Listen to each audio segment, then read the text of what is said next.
Welcome to Transcendentalism as portrayed in American literature by Dr. Paula Porter. This presentation is introducing the concepts of Transcendentalism and what it means to American literature. We'll discuss what Transcendentalism is, who are the major authors and their work and themes, and the impact that Transcendentalism had on our society even though it really existed 25 years during the Romantic period of American literature. Transcendentalism refers to a literary and philosophical movement in America. This movement was based on the belief that the transcendental or spiritual reality, and not the material world we seem to live in, is the ultimate reality. All knowledge is not only derived from experience and observation, but through the use of reason and intuition. Basic tenets or beliefs of Transcendentalism is that they believed that each individual was a spiritual center of the universe.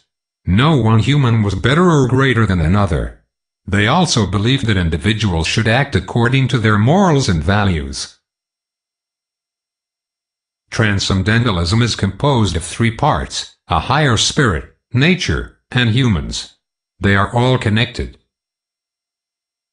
Transcendentalists believed in living close with nature and believed strongly in the role and dignity of manual labor in making this connection.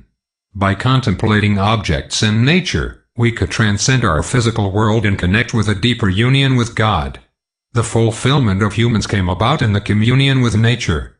Material objects don't have a real existence, but are diffused with the aspect of God, which is Emerson's definition of the Oversoul. In other words, the Oversoul encompasses all existence of a human and his or her connection with the world, including nature.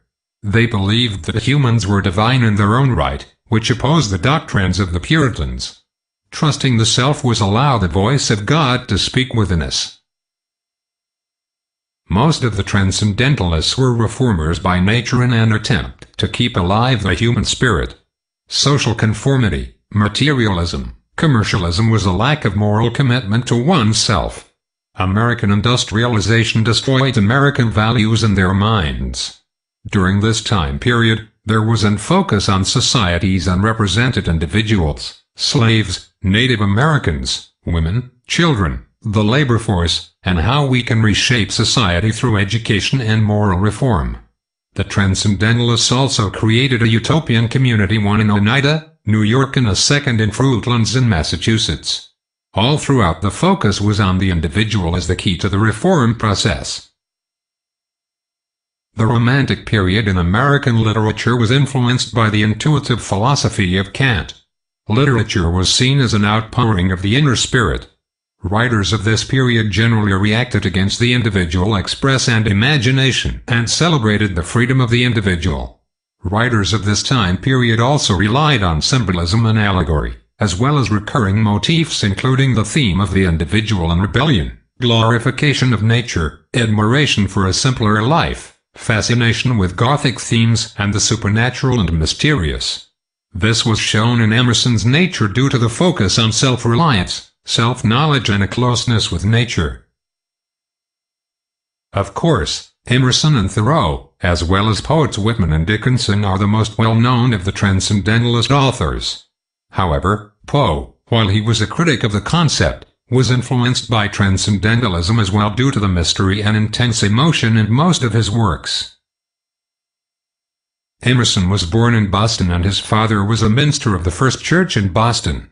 His father passed away after Emerson was only 8. He was also one of 8 children.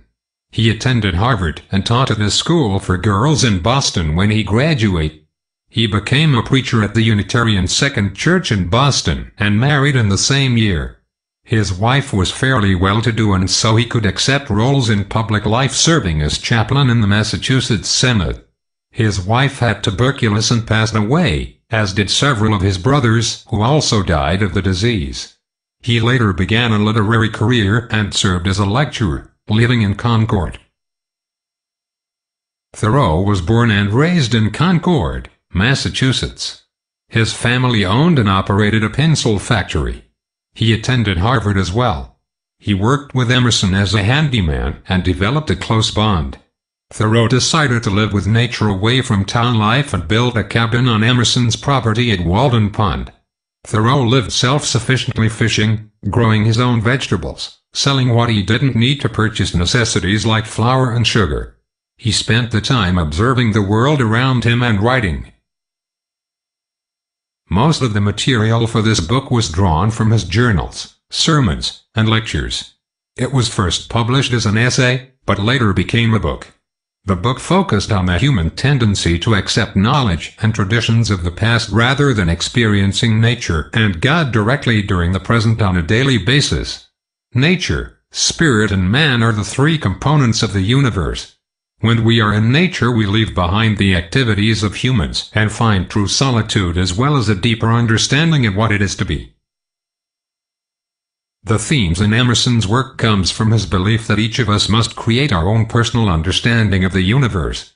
We need to break away from second-hand information, such as teachings of the past, and institutionalize knowledge and, in essence, create our own knowledge of the universe through experience and observation of nature. Throughout his work, Emerson uses the term Oversoul, which stands for a unity of man and nature and man and a higher spirit. He uses the imagery of the circle with the connection of man, nature, and God together to indicate that we are all-encompassing and connected throughout what is our universe. Walden came about through a series of journals and other writings when Thoreau experimented with living in nature at Walden Pond. The first volume came out about 7 years after his experiment in 1854. Walden has been reprinted all around the world and in several editions. Even though he lived there for 2 years, 2 months and 2 days, he compressed the book into a single year of seasons. One of the aspects he presented was how when one thing thrives, another may decline, and how something can gain from the death of another. He often goes to town to gather supplies and see friends. These are some of the major themes addressed in Thoreau's most famous work. He encouraged all to be alert to nature using all our senses. This would help us to understand nature's law, even though we could likely never understand all. In many ways, this book was an affirmation of the concept of resurrection and immortality of all humans. Our physical bodies may go away, but our spirit continues to be part of nature, and the higher spirit, even ours body, contributes to nature through decomposition. This essay came about after Thoreau spent a night in jail for refusing to pay his poll tax. He was angered that friends bailed him out, though he used this to write about the abuse of the government on its people. He stressed that opposing something was useless. We needed to rebel against something. Only our actions matter, even if it meant breaking the law, in particular if the law was unjust.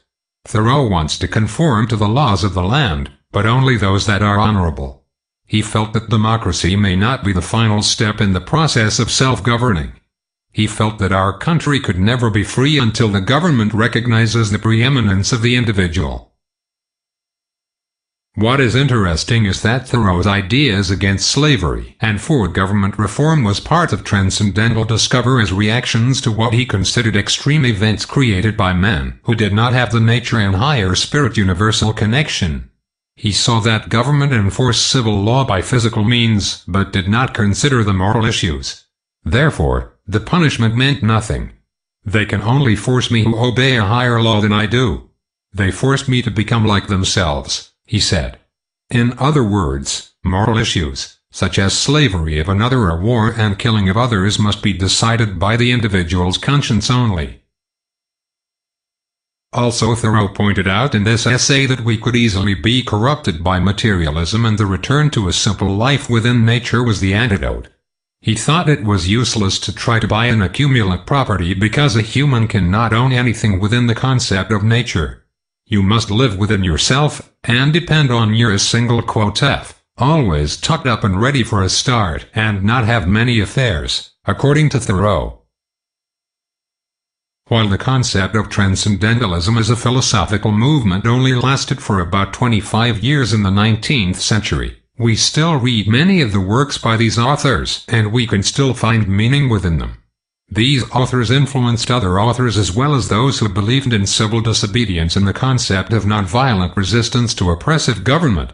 Socially, the concepts of slavery have been overthrown, and women, slaves, and others are now considered within the same level of white men. The social context of these works show that the unrepresented were equal as the rich white man who ran society. At the political level, most involved in Transcendentalism disdain the process of politics, even though certain democratic ideals fit into their viewpoint. In many cases, the concept of many laws required Transcendentalists to accept what they would consider an immoral situation.